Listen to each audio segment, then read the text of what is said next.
Alright, well, hello and welcome. I'm the Kodiak, and today we are going to be talking about each team's most embarrassing regular season loss since 2020. But before we get into it, just want to say a couple things. Leave a like if you enjoy, subscribe if you're not already, and listen.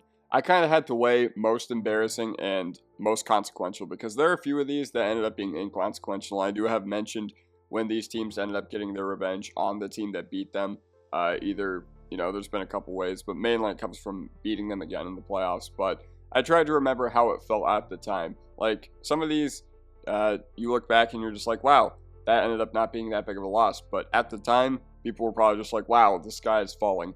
And I did a lot of this from memory. So if there is one that you think has a case for being a more, embarrassing regular season loss that I just somehow glossed over, feel free to comment, and honestly, I'm probably going to agree with you because I mainly did this from memory, and I'm only a fan of one team, not 32, so I don't know how all these other fan bases truly felt at the time. But I also want to hear from you. Like, did I get it right? Do you think I'm right? Do you think I'm wrong? Whatever. And also, leave video suggestions in the comments down below because there's only so much that I can do this time of year as far as NFL content, and just making sure that you guys have something that you can throw on in the background, and we can hang out and we can have fun. So yeah, let's get right into it. So with the Dallas Cowboys, 2022 Week 1 on Sunday Night Football against the Tampa Bay Buccaneers. People thought that the Cowboys may be in for a tough year after this. And honestly, coming into this game, I thought, okay, they get Tom Brady at home Week 1 because Tom Brady at this juncture was still good, or he at least was still good in 2021. But they lost Dak Prescott for a significant chunk of the season during this game. And CeeDee Lamb had 11 catches on, he had 2 catches on 11 targets for 29 yards. And this was their first game without Amari Cooper. So one of the big questions after Michael Gallup had kind of had a rocky 2020 tearing his ACL and rocky 2021 coming back as well. People had questions. People were like, all right, is CeeDee going to ascend into that premier wide receiver role? And he ended up doing so, but man, a lot of people were not inspired after this game. The offense really couldn't get anything going. In a game where Tampa Bay could not do anything on the offensive side of the ball, and Micah Parsons was pretty much the only Cowboy to show up, but this was truly a offensive disaster class by the Cowboys. And I feel like a lot of this is more embarrassing when it's in front of the whole country. And speaking to in front of the whole country, we are going to, with the Philadelphia Eagles, go with the loss they had against the Washington Commanders. 2022 Week 10, also on Monday Night Football. Not also, like the Cowboys was on Sunday, and this one was on Monday Night Football, but you were undefeated coming in versus a bottom feeder division rival. And Carson Wentz with the Commanders this year was not a good player. Like, he had some flashes where you're just like, okay, the Wentz of old might be coming back. But for the most part, how he ended 2021 with the Colts, it just did not make me a believer in him whatsoever. And, he only exaggerated and amplified those concerns when we saw how bad he was with the Commanders that very same year. But Heineke came in for Washington, and they ended up winning the game. And one of the things that stuck out to me was I remember the Eagles taking a lot of bad penalties. Like, they took a personal foul. They had a couple DPIs on Terry McLaurin. And yeah, I just remember that this was a precursor to the 2023 second half Eagles, because if you showed somebody this game from Week 10 against Washington, and then you showed someone a 2023 second half Eagles game, and you just removed a few guys from that 2022 Eagles team that was absolutely stacked, you probably couldn't tell the difference because it was a collapse at home. It was embarrassing, and overall just one of the worst losses I can remember. Now, you didn't have to deal with the undefeated talk all season, and teams will always be like, okay, the distraction's out of the building, which is completely fine. I mean, there is a lot of distraction, and that is a valid claim. Thinking about undefeated season is something that might go far, that might, mentally remove your ability to go far and put a mental block in there. So ultimately, 2022 Week 10 versus the Commanders. So with the Giants, this one is also against the Cowboys to another NFC East rival. 2023 Week 1 versus the Cowboys. And I have the score mentioned for all these losses that are like truly really embarrassing. So here's what made this so bad. The Giants had a playoff appearance the year before. You just gave Daniel Jones a 2-year extension for $40 million a year. And he, at this point, we can all see that he is a clear-cut bottom 5 quarterback in the sport, at very least. Even counting starters, like at least, and including rookies, bottom 5 QB, undisputedly.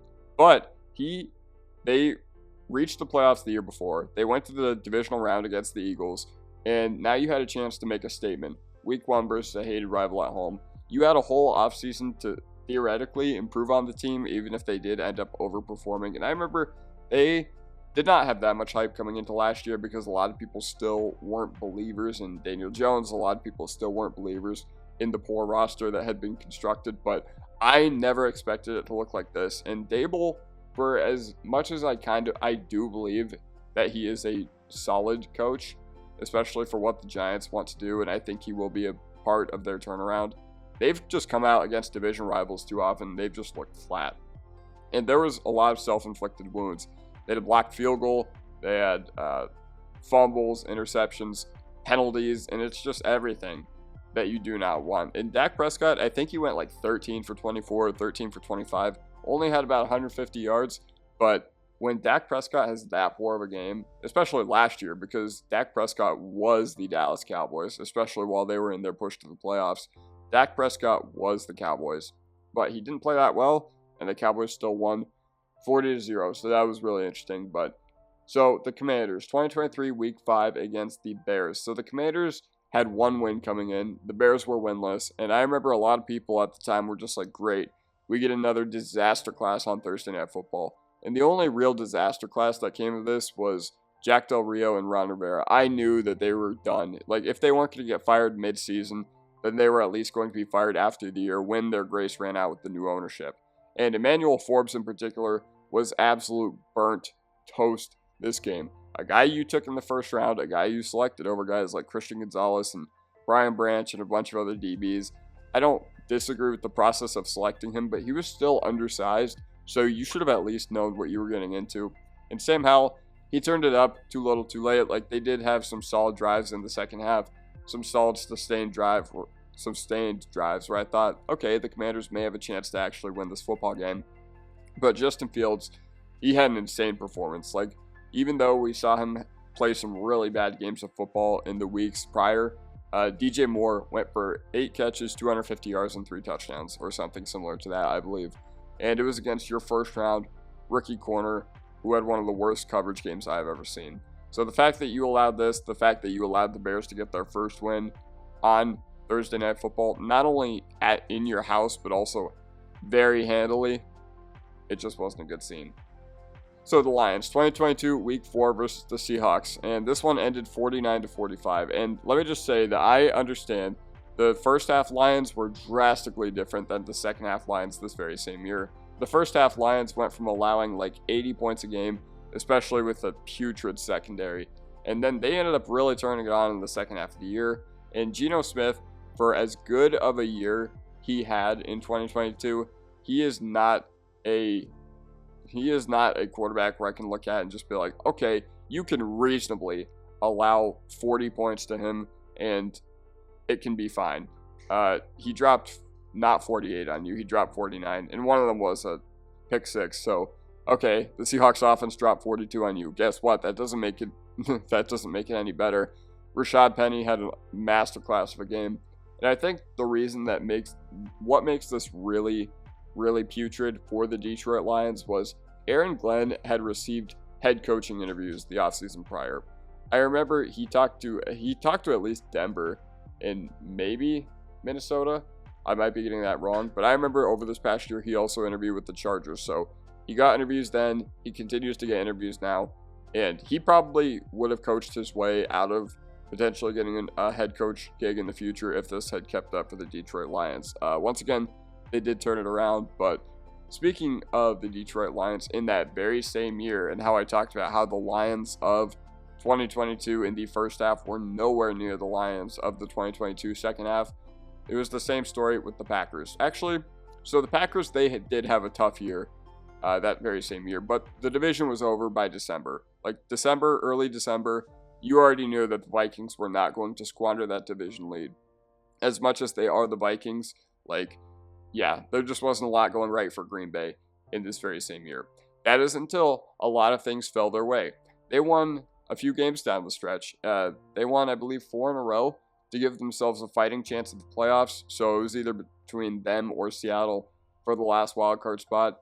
And you have a chance to make a statement to a hated rival who you knew all week. You knew all week that the Lions were going to do everything in their power to make sure that you did not make the playoffs. Because this is a team that's young and hungry, especially division rivals who have seemingly nothing to lose. That is one of the most dangerous teams. That is one of the most dangerous types of teams you can play against in the NFL.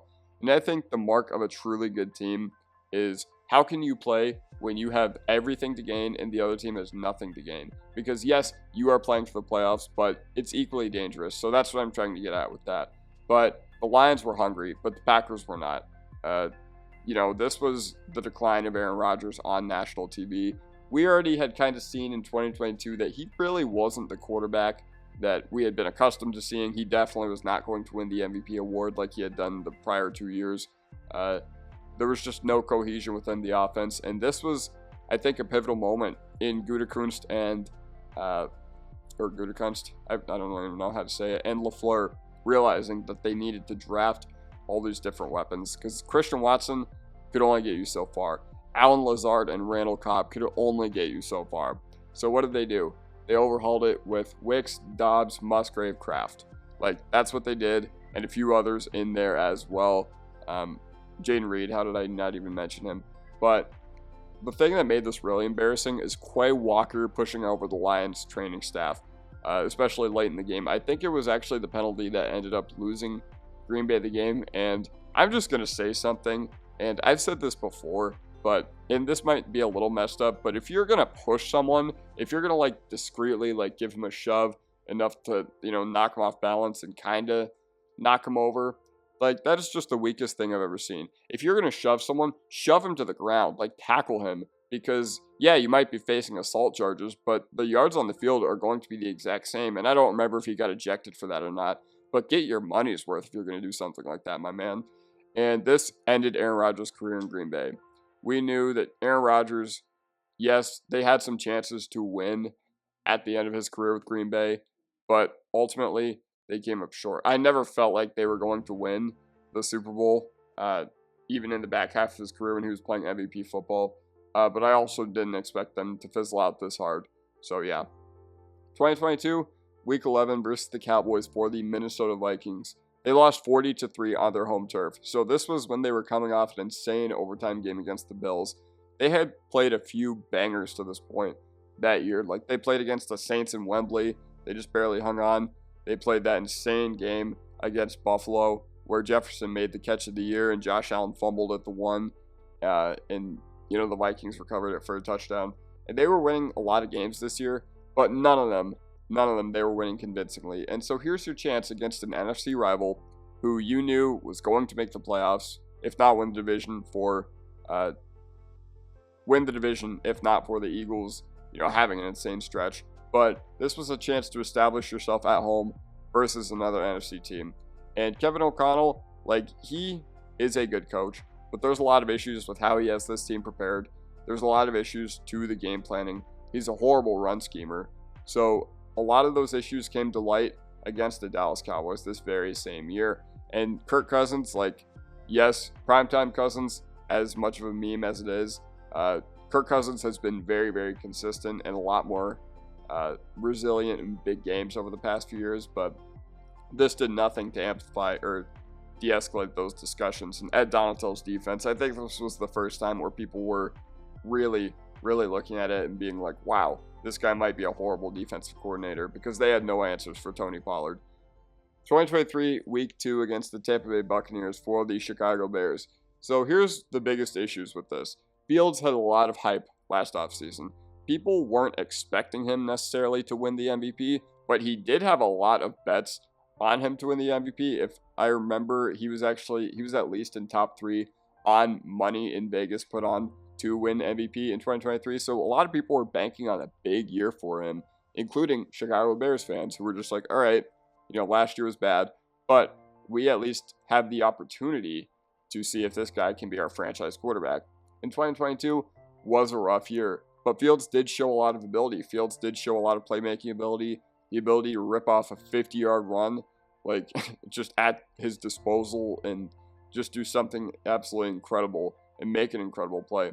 Unfortunately, playing quarterback is more than just running the football, and the Bucs were perceived to be an incredibly inferior opponent in 2023. They came in, they beat the Vikings week 1, and I think that surprised a lot of people. That surprised me because I was like, no way the Bucs go into Minnesota and win. But Tampa Bay, coming into this year, was perceived to be a team that people were just like, okay, Baker Mayfield and Kyle Trask, most pathetic QB competition of all time. And guess what? Baker Mayfield made a name for himself. Hold on. Let me put on my chapstick real quick.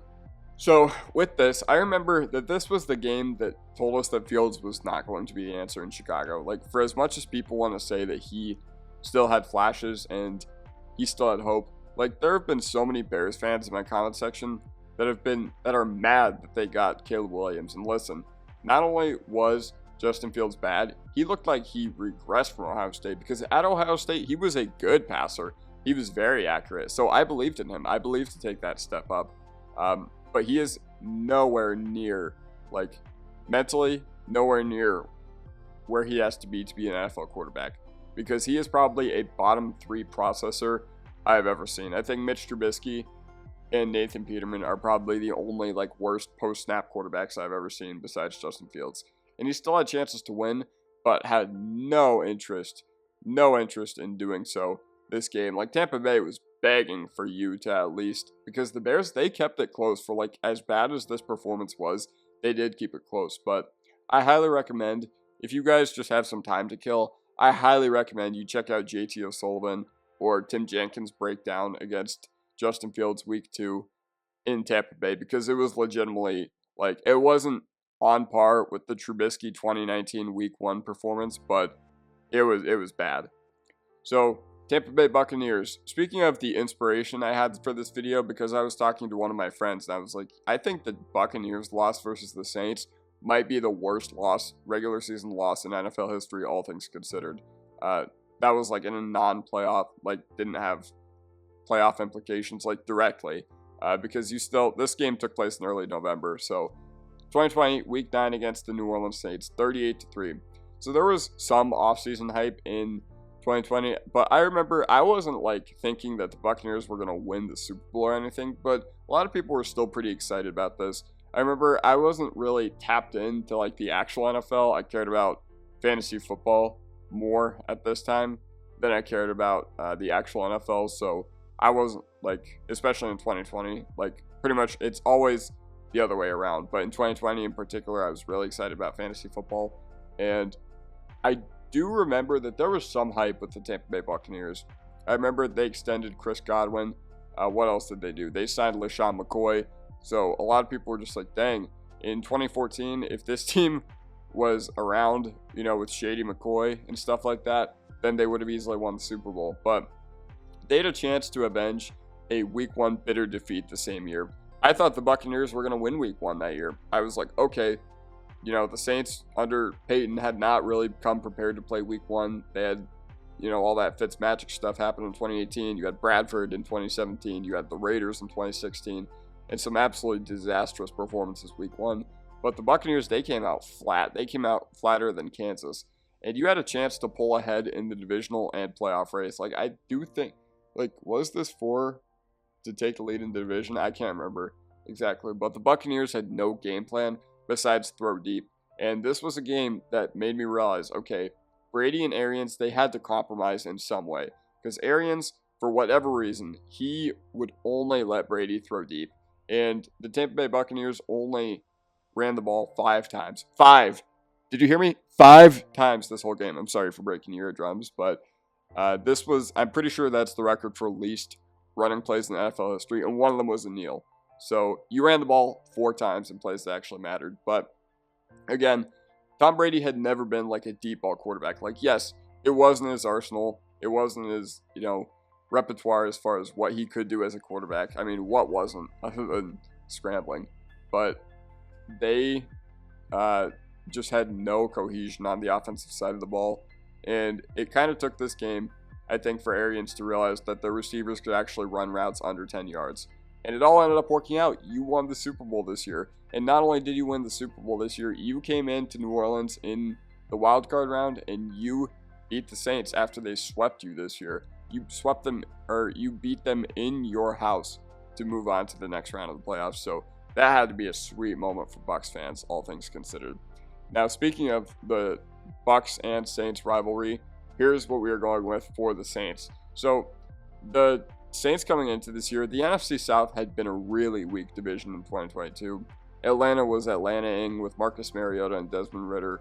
What was going on in Carolina? They kind of had a resurgent year with Deontay Foreman and Chuba Hubbard and Sam Darnold, but ultimately we knew the shortcomings of that team, which supposedly led the NFC South wide open for the Saints to win it. And I do think that if they had held on to this game, then they would have ended up hosting the Cowboys in the wild card round that very same year. But this was a huge fourth quarter collapse. There was no other way around it. 17-3 lead just gone, like vanished like that in a matter of minutes. And it felt like I was watching the same game with the Saints here that we watched in Lambeau Field last year, where the Saints were up 17-0 and the Packers ended up coming back and winning 18-7. And like I said, a win could have maybe propelled you to the playoffs, but this is one of the first ones where I looked at Dennis Allen and I'm just like, is this guy fit to be a head coach? Because the Saints always come out flat in big games under Dennis Allen, but they couldn't establish any run game. I think Kamara and who else was it? There was someone behind him who they just kept pounding, giving the rock to, and I remember they couldn't do anything. They were getting like 2.0, like to 2.5 yards per carry, and it was just bad. It was just terrible. But an honorable mention I had was the year before in Week 16 against the Dolphins, which was the Ian Book game where you allowed Waddle. The only thing notable from that game was everybody was like, wow, look how bad Ian Book looks, but also Jalen Waddle catching like 15 passes for like 250 yards. Falcons, 2020, Week 2 at the Dallas Cowboys. So 2020 was filled with all sorts of high-flying offense. Most points scored in NFL history. And the reason that makes sense is because when you have defenders, when teams are down to like their 6th or 7th string corners, you know that naturally is going to favor the offensive side of the ball. And I think quarterbacks did a relatively good job of staying healthy during the 2020 season and staying out of trouble as far as COVID. But so the Falcons, they came in and I was just like, okay, Falcons versus Cowboys defense. Excited for that one.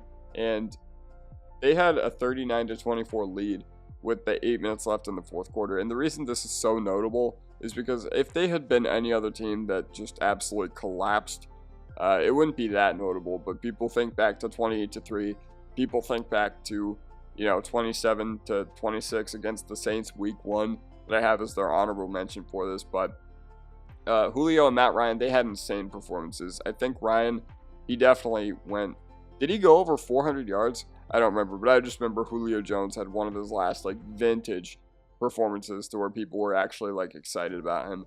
And then after that, this was kind of the beginning of the end. But 39-24 was what you were up. And keep in mind, the Cowboys under Dak was insane in 2020. Like, I think if he doesn't get hurt, if his ankle doesn't snap, he not only easily wins MVP, but the Cowboys definitely win the NFC East. And with the Cowboys this year, their defense was terrible, like absolutely embarrassing. And the fact that you couldn't get anything going in the final 8 minutes after you had dog walked them all game, it's just sad. It's just sad. Now, this one, I don't know if we're going to go with most embarrassing because Carolina, it's not really a team that's had very many high-profile regular season matchups, at least even in the middle of the year. Like, we kind of look at them and we're just like, okay, even in November, they're kind of playing meaningless football games. But this game was an absolute banger. And I remember this because they had a lot of kicking problems this game. They couldn't make a field goal to save their lives, but P.J. Walker made an insane throw to DJ Moore. And I think what really boils this down to one of the most embarrassing losses that I can remember for the Carolina Panthers was they, I'm trying to think. So I don't remember exactly how the rest of the game went besides this because it was literally so crazy. But DJ Moore, he catches the moon ball and then he removes his helmet for the penalty. And then did this go into overtime? Did this go into overtime or did the Falcons have more time in the regular season, regulation to win it. I don't remember, but either way, this was an absolute banger, an absolute instant classic. I think what makes this so embarrassing was DJ Moore made like an all-time insane play, and he removed his helmet. He removed his helmet, which gave Carolina a short field relatively. So then Atlanta goes down the field and scores. So yeah, that's why I think that loss is one of the most embarrassing from the Panthers since 2020. With the 49ers, 2022 Week 3 against the Denver Broncos. So what had happened the week prior was Trey Lance, he runs QB power, and then he snaps his ankle. So the team goes back to Jimmy Garoppolo, and a lot of people are just like, okay, yeah, the offense really wasn't cohesive under Lance Week 1. It was better once Garoppolo came in Week 2.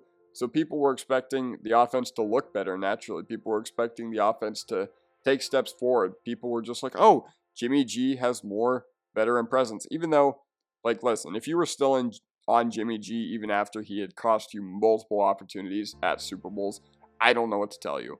But the rush torture to San Francisco continued this game because as good as your defense played and as bad as your offense played, Russell Wilson, he still goes down the field. He still leads the Broncos to a game-winning drive. He still leads them down the field with under 2 minutes left. And then the 49ers cannot do anything to stop him. The 49ers were gassed, and Jimmy Garoppolo committed a safety and pick six in the same play in this game. I think that speaks to how bad Jimmy Garoppolo actually was as a football player, especially towards the back half of the years. 2019, he was good. I'll give that to you. But 2020, he got hurt. 2021, he was bad. 2022, he was even worse. So people need to stop making excuses for that guy. And then the defense, they gave a monumental effort only to lose 11-10. And I think what makes this even worse was that I think if they have literally anybody besides Garoppolo in at quarterback that game, they win, including Trey Lance. All things considered, if you have Brock Purdy in there, finally, now who knows how far along he was in his development at Week 3 because he was kind of an afterthought at that point. But easily, I think this one, it doesn't get any better. Or it doesn't get any worse for the 49ers. Talking about regular season losses.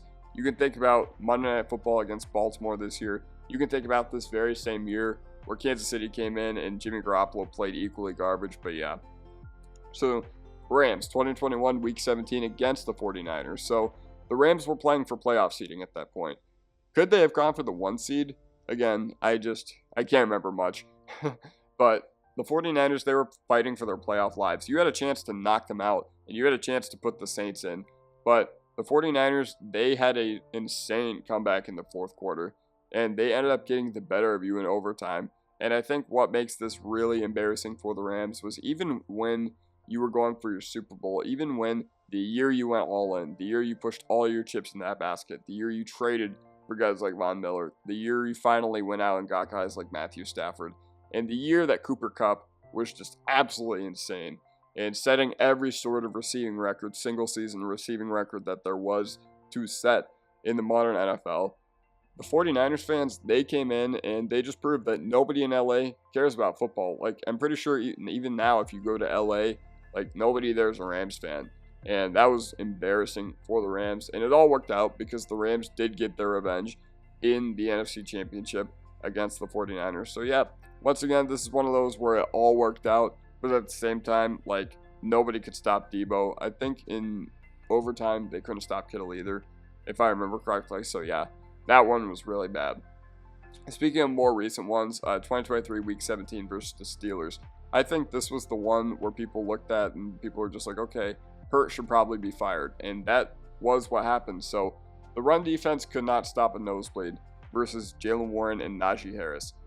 So Najee Harris, he had come under fire this year because a lot of people were just like, okay, he's not a good running back, but he's a volume guy. He's never going to be an efficient back, and that's completely fine because we didn't expect him to be a highly efficient running back coming into this game or anything like that. But man, oh man, they made him look like Derrick Henry. If you had put Derrick Henry in a Steelers jersey and gave him Najee Harris' jersey, I don't think you would have been able to tell the difference between the two just because of how good he looked or how bad the effort from Seattle's defense was during this year. And I have to believe that this disaster class was a part of hiring Mike Macdonald, because the defensive line has just been terrible and terrible in big moments. And, Gino has them in some shootouts. So the defense has kind of been what's let them down the past 2 years. And they got absolutely obliterated in the trenches. And one of the things that's painful is that the offense, they played relatively well. They played as relatively well as you could have expected against the Steelers' defense. But the Steelers' offense, what makes this also so bad was they were anemic for 90% of the year. How many times did we hear fire Matt Canada and then they fire him? And the offense, they improved a little bit. But Kenny Pickett, just not the answer. And Mason Rudolph, I don't know, just the fact that you had this kind of performance against their offense, bad. 2021 week 1 against the Carolina Panthers for the Arizona Cardinals. So the Panthers and Cardinals, they have played some high-profile games. And unfortunately, it seems like Carolina does seem to get the better of Arizona whenever they play, even if it's not a high-profile game. But these Cardinals were pretty good before Kingsbury's magic ran out. This was the year where Kyler had finally made the playoffs. They finally had a wild card berth, and they could have done better if they hadn't dropped this game versus a weak opponent. Could they have won the division? Can't remember entirely, but I remember this game did end up mattering for seeding in some way. So then in that week, middle of the year, it's announced that Cam Newton is going to come back and play with the Carolina Panthers. And the Cardinals, they came out and they just looked flat. Not only did they look flat, but Cam Newton, who was 48 years old, not actually, but you know what I mean. He came out, he runs for 2 touchdowns, and says, "I'm back." And maybe some of us thought he was back. But yeah, so he goes to Carolina. And the Cardinals, they just had no reason to lose this game. It's not like the Panthers were any better after this either. One of the honorable mentions I had was 2022 week 1 against the Chiefs. That was a Vance Joseph special where you blitzed 80 times and they just looked absolutely awful. They just looked like they could not do anything to slow that team down. It was humiliating. So yeah. Now going over to the AFC, and for the Bills, I was spoiled for choices. When I was thinking about what loss in the regular season was the worst all time that the Buffalo Bills had suffered, in the McDermott era or since 2020, since that's the topic of the video.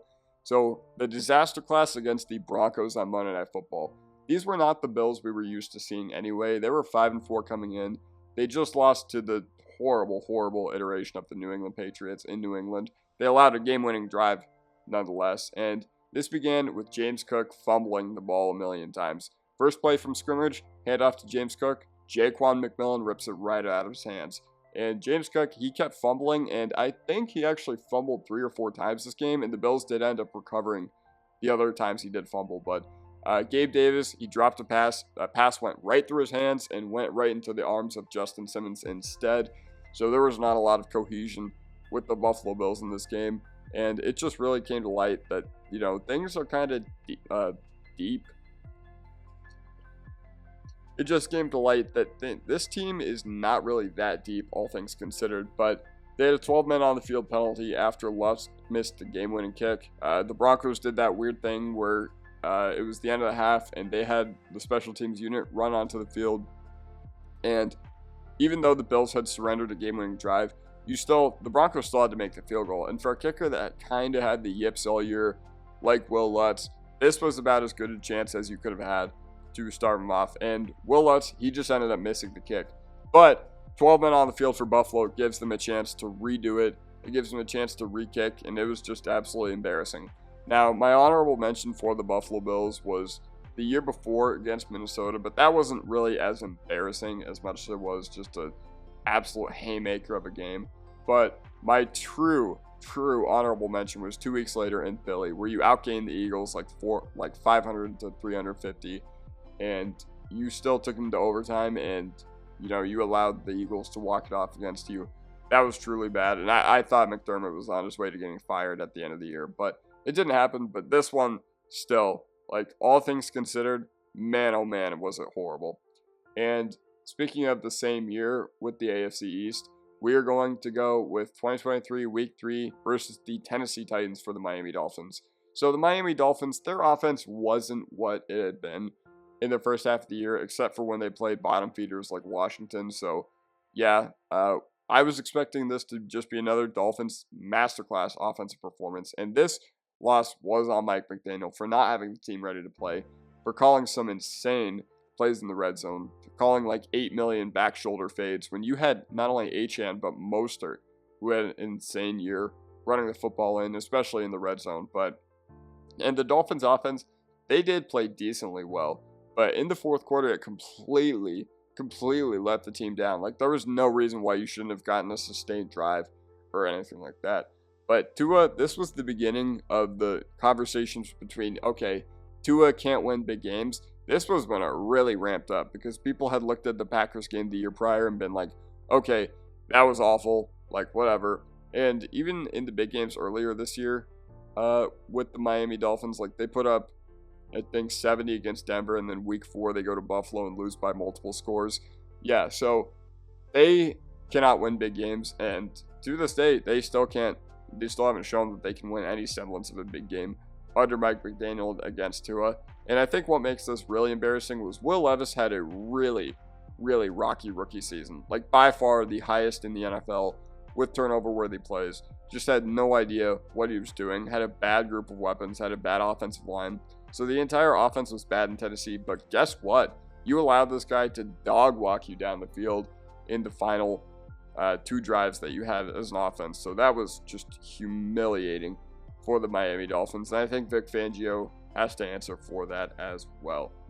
So with the New York Jets, 2022 Week 11 against the Patriots. So the Jets were 7-3, I believe, coming into that contest because, yeah, they still had a pretty good record at some point last year, but it was on the backs of their defense, and this was a mammoth effort by the defense. And they had a losing streak against the Patriots, if I remember correctly, heading into this contest. So you had a chance to go in and win in New England, and the Jets, they had done a pretty good job of that this year because they went into Lambeau, they went into Denver, they went into Pittsburgh, and they had won some pretty big games on the backs of their defense. But this was the game that told us that Zach Wilson was not the answer in New York. You had that game in Tampa Bay with the Chicago Bears and Justin Fields showing he was not the answer. This was the Jets version of that performance. So this was a walk-off punt return by New England. Or not a walk-off, but I think like 30 seconds left. And what made this so embarrassing was Zach Wilson. He went in the post-game interview. He was like, yeah, there's some things that I wish everybody else was doing in the building too. And that's not like to say that I'm blaming those guys, but it's, we're lacking severe accountability. And I'm just like, okay. So translated, we're blaming those guys. And this looked like every Jets-Patriots game over the past 3 years, where it's going to be a low-scoring game, but you always knew the Patriots were going to come out on top. And that's what happened, but I think they turned it around this year. So with the Patriots, 2023, Week 5 against the Saints, 34-0. So let me just repeat that. 34-0, like you'll see my first note in my slides. 34-0 against the 2023 New Orleans Saints. No disrespect. Dennis Allen's he's a good defensive coordinator against bottom feeders, but this team was just absolutely lifeless. You had a really bad performance the year prior or the week prior against the Cowboys, but hey, the Cowboys are good. There's nothing. That's not that big of a red flag, even though Mac Jones had showed that he was just, not going to be any semblance of an NFL quarterback. But I remember last offseason, people were just like, okay, it can't get any worse in New England. And this year might be as good as any for them to win the division. And I'm just like, okay, so if we're still talking ourselves into Bill Belichick as a GM and as a head coach in 2023, I think we need to reevaluate where everything was, because people were just like, wow, okay, Bill Belichick is still the GOAT coach. He's not the GM. He's not the worst GM in the NFL. And I looked at this performance and I was like, are you kidding me? I was like, what happened? What happened here? And ultimately what happened was this was like a perfect blend of this, the Patriots' inability to build an offense over the past few years just coming together. And they were just lifeless. Like, there was nothing inspiring about this football game. And the most demoralizing part about this was, okay, Zappy got some run in New England. Mac Jones got his run in New England.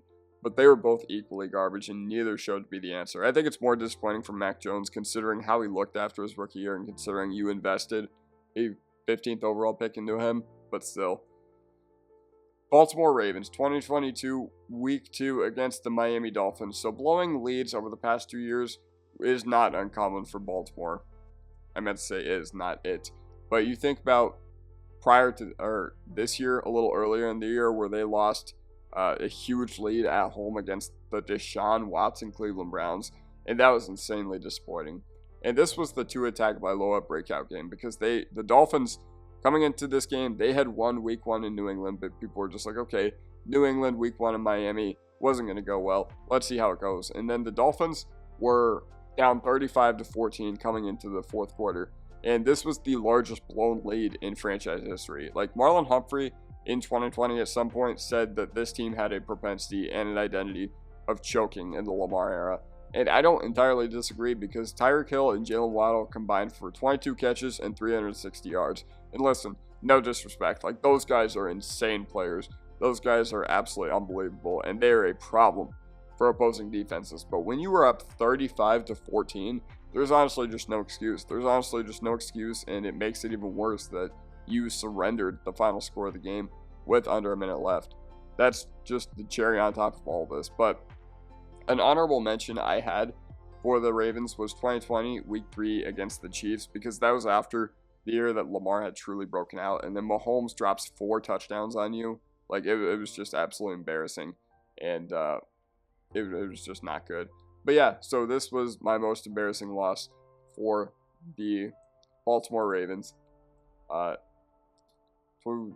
years ago.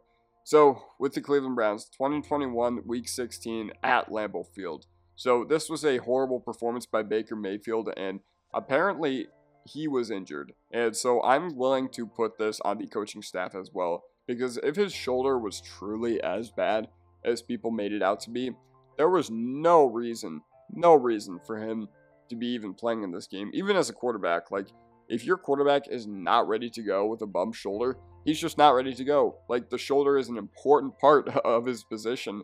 And the reason why I say it was a horrible performance by the coaching staff too is because there's just a lot of ineptitude to go around for, this level of disaster class that had been put on by the Cleveland Browns. And he ended up throwing 4 interceptions, and reportedly, he did not look at the install, because the Browns, he was not expected to play this week. But I just remember Green Bay also gave them plenty of chances to win this game. And then there was a sticky situation with like a DPI or an OPI. I can't remember exactly what it was, but I just remember being like, wow, the Browns got kind of hosed. But still, you should have won this game. Like, just based on everything that was going on, you should have won this game. And Baker Mayfield, if he does not play Halo this week, then you're probably looking at a much happier performance.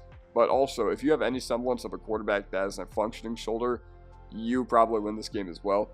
And this was about as good as a game as you could have played, like in December, January at Lambeau, with Aaron Rodgers as the MVP on the other side of the field. Because we've seen that happen a couple times. Aaron Rodgers, I believe he has 4 MVPs.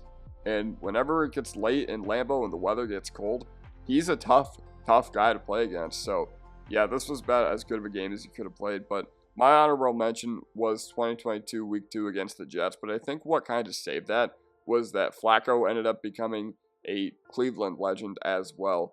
Not just from when he was, I think it kind of forgave a lot of Browns fans for that loss, where they couldn't stop Garrett Wilson in Week 2 of his rookie year. You guys remember that one? Yeah. With the Steelers, 2020 Week 3 against the Commanders. So the Steelers, coming into this game, a lot of people, they weren't getting a lot of respect. Like, a lot of people were just like, okay, this is just, whatever. This team is fraudulent, and that's completely fine. But they still had some things going right for them this year. Claypool was having a really strong rookie year. Deontay Johnson was also having a really strong year. But they had no semblance of a run game as well. And they got very lucky throughout the COVID year with their opponents missing guys. And not only with opponents missing guys, but they had a very, very, very lucky run of health, I would say, with their own guys. So they lost to the Alex Smith Commanders, who would only check down to J.D. McKissick. I remember this was Antonio Gibson's rookie year, and everyone was just like, okay, we want to see Gibson on the passing downs. And Antonio Gibson, he did end up developing the passing part of his game, but the running game, oh man, it's never been good. And they got exposed as frauds and their momentum spiraled. And one game they really should have won from the end of this year was the game against Cincinnati, where Juju Smith-Schuster started dancing on the logo and then Von Bell hit him. That was very satisfying because it was more than obvious that Juju Smith-Schuster does not want to be a football player. He wants to be a TikTok artist. And hey, if you want to build your personal brand, no problem with that. But overall, this season was just really embarrassing for the Steelers. And I think what makes me put this above, those other games is that their momentum completely spiraled. Like, this team, even though they had an easy schedule coming into this one, they completely derailed all their momentum. They were not the same team after this game, regardless. Cincinnati Bengals, 2021 Week 8 against the Jets. So this was the Mike White legacy performance. But Mike White, he didn't do anything that was, like, supremely great. Like, I remember while I was, making this list while I was in the shower, I was watching some of the highlights from this game, and I was like, okay, Mike White, he looks okay. But I had to look at what was going on in this game, and I found out that he had a 4.1 average depth of target. And I was like, okay, that tracks, because when you look at what Mike White was doing, he wasn't like burning the Bengals over the top or anything like that, but he was just checking it down, and the Bengals could not tackle. Like, I'm talking, this was probably the worst tackling performance of all time. And with a backup quarterback, you're not going to be, worried about a team running the air raid style offense on you or anything like that. You're not going to be worried about a team throwing deep. You're not going to be worried about a team taking shots and just, post routes and corner routes and just long developing stuff downfield. But Lou completely refused to adjust the game plan. And once again, coordinators can develop just like players can. So I do think that was a big part of this because Lou, he refused to adjust his game plan, but the Bengals ended up playing some pretty good football on the defensive side of the ball afterwards too. It ended up being inconsequential, so that's one thing I have mentioned here because I feel like that is worth a mention. But my honorable mention for the Cincinnati Bengals was Week 1 2022 against the Steelers.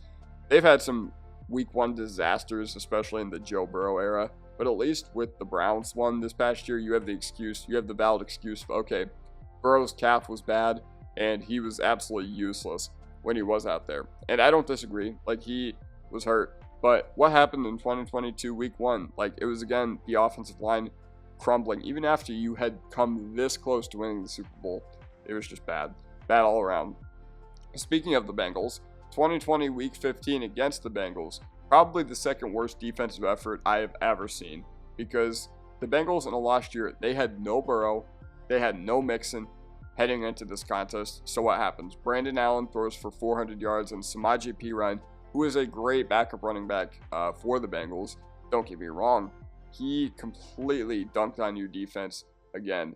And the Texans, they went 4-12 with no first or second round pick to Miami. And what made this super, super pathetic was this was Deshaun Watson when people still liked him and respected him.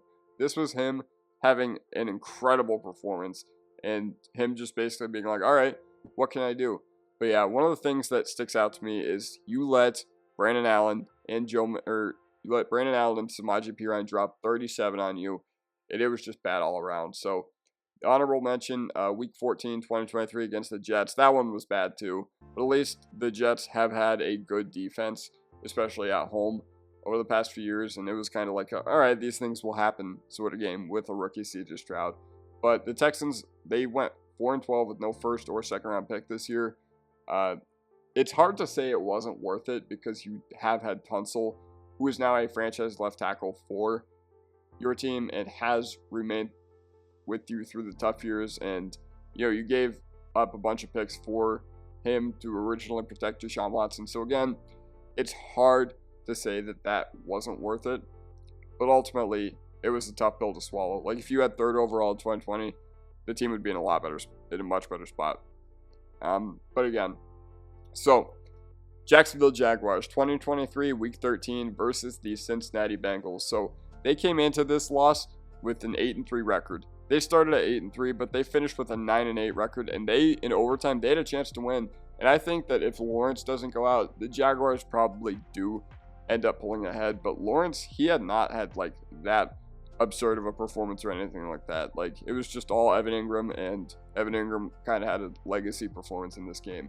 And I understand the Bengals' weapons are great, and you have guys like Jamar Chase, you have guys like T. Higgins, and Joe Mixon was still good at this point too.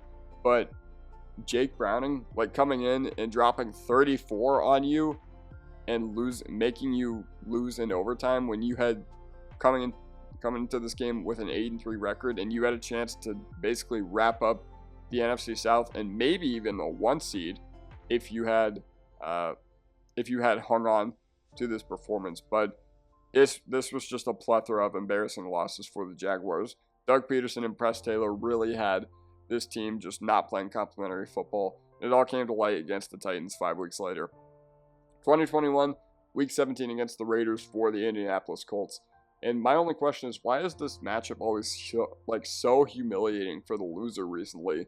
Because in 2020, you had JT run for like 250 yards in Allegiant Stadium, and that led to the Raiders firing their defensive coordinator.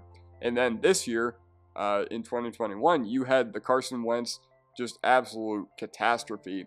And then in 2022, you had the Jeff Saturday game. So yeah, as I've always said, this matchup has been so embarrassing for the loser recently. And all I have to say is that the Wentz sympathizers were in shambles after this one, because I remember people debating on Twitter around this time, like, okay, Carson Wentz, he's a good game manager. 24 touchdowns and like 6 interceptions, or whatever his TD-INT ratio is. That is more than enough. He has this team playing great football. But I was like, are you kidding me? Like, are you forgetting about the fact that you had the second best offensive player in the sport in Jonathan Taylor after Cooper Kupp, because Kupp did insane things that year. But JT was not that far behind as far as probably being one of the best overall players in the sport. So JT was the 2021 Colts, and they were on in-season Hard Knocks, so we got an in-depth glimpse to this collapse up close and personal. And the Colts, this was the game that made them ship off Carson Wentz with no valid quarterback plan in place. Like, they got a 3rd-round pick from the Commanders, and they told Carson Wentz, see ya. And then they went for Matt Ryan, but they had so much momentum against New England. I remember people coming into that game against New England were just like, okay, this feels old school. This feels like the Colts and the Patriots playing for playoff implications once again. And they also beat Arizona, who was good that year, in their own house. So they had a lot of momentum coming into this one, and then Carson Wentz just squandered it. He had like a horrible performance. So Tennessee Titans, 2022 Week 2 against the Buffalo Bills.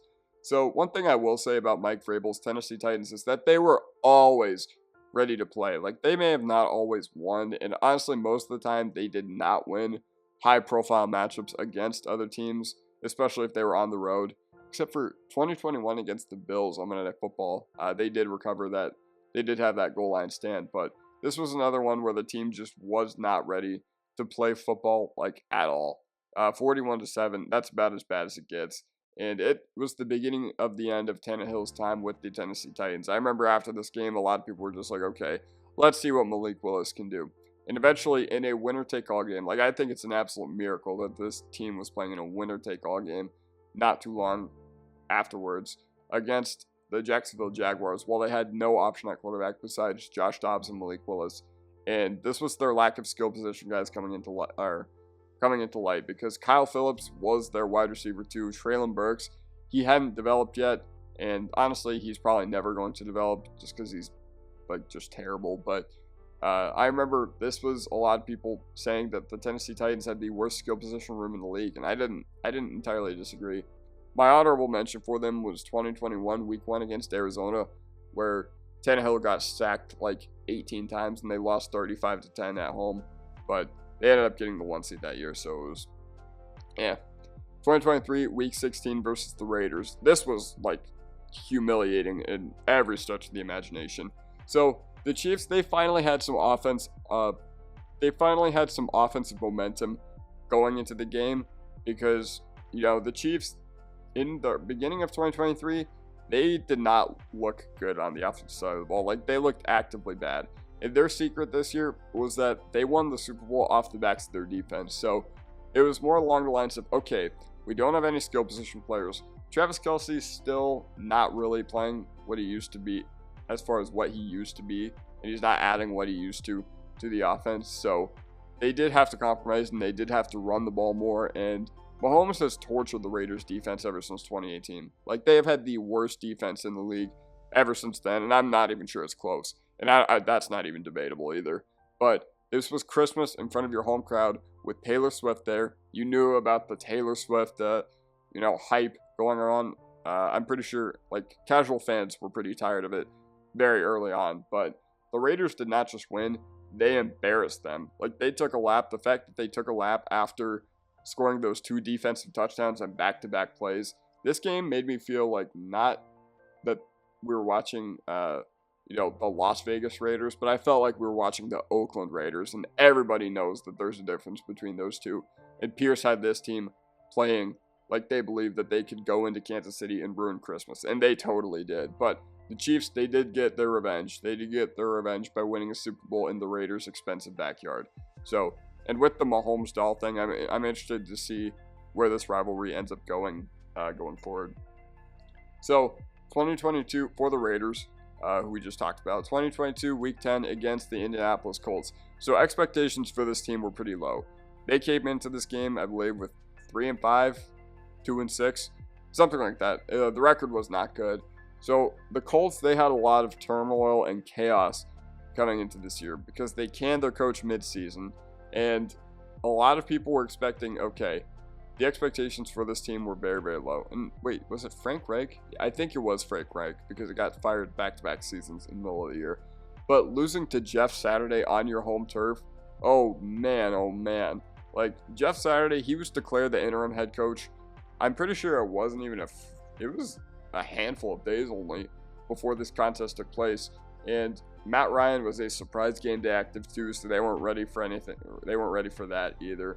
But this was a new rock bottom for the team during the McDaniels era, because losing to Jeff Saturday as your head coach, who was an ESPN analyst not only a few weeks prior, it's just rock bottom. Like, that is about as bad as it gets.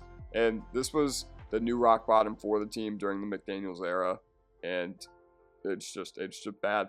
My honorable mention for this team was the Fitzmagic game, 2020 Week 16 against the Dolphins, where they just couldn't cover and they could not stop the legend of Fitzmagic. So yeah. 2023 Week 3 against the Miami Dolphins, 70-20. So my expectations for this team, they were very low going in. First of all, you're playing in Miami early in the season. That's a very, very tough place to play, and historical odds, they do not favor you in that circumstance whatsoever. I'm pretty sure the opposing team only wins 10 to 20% in Miami early on in the season. So the expectations were sky low. Or that doesn't make sense, but they were rock bottom going in. And you were missing a few guys on the defensive side of the ball. You didn't have Justin Simmons.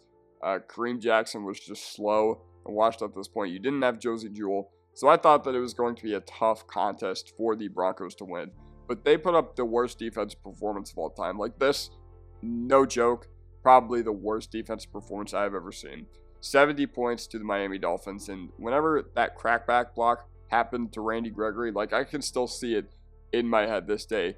The Dolphins were just running outside zone the whole game, and the Broncos had no counter, no answer to it whatsoever. But my thing is, how did Miami do this and then collapse so hard in the same season? But then this kind of turned Denver's season around. Like, a lot of people in Broncos country were really unhappy with Vance Joseph as the defensive coordinator still, and they were just like, fire Vance Joseph. I cannot believe we hired this guy once again. Like, it was bad. And I was like, yeah, that didn't make sense. He's the Nathaniel Hackett of defense. But they went on a huge run a few weeks later. They made a couple personnel adjustments, like not many whatsoever. It's not like they were running an entirely new defense or anything like that. But this was what made me realize that George Paton is an all-time bad GM. Like this, the fact that this blemish is on his track record. Yeah, you can say whatever you want about Sean Payton and not having this team ready to go. But George Paton not having this team ready to play whatsoever, not having any talent equipped for when this team does need to rely on depth, this is the result of what happens. And yeah, George Paton is the worst GM, I think, in my opinion, in NFL history, but that might be going a little far. So the Chargers were fighting for a playoff spot against the Raiders.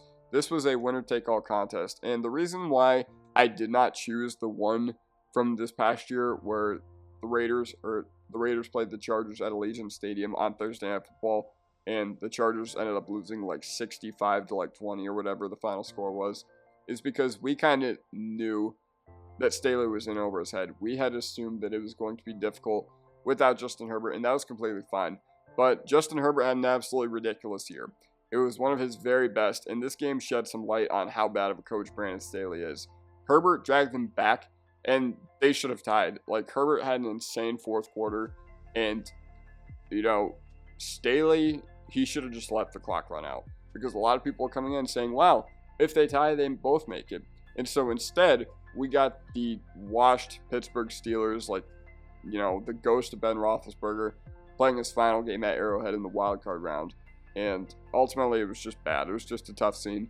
But the reason I think this loss is a lot more embarrassing from that 2023 one was that you had so many chances to sneak into the playoffs, and that would have been completely fine. That would have been completely fine. I think Raiders fans would have taken the tie. I think Chargers fans would have taken the tie. But Staley, oh no. He makes a big brain decision. And instead of suffering a humiliating loss in the playoffs, he decided to do it right then and there against the Raiders on Sunday Night Football. So that does it for me. Let me know what you guys think in the comment section down below, and I'll see you guys next time.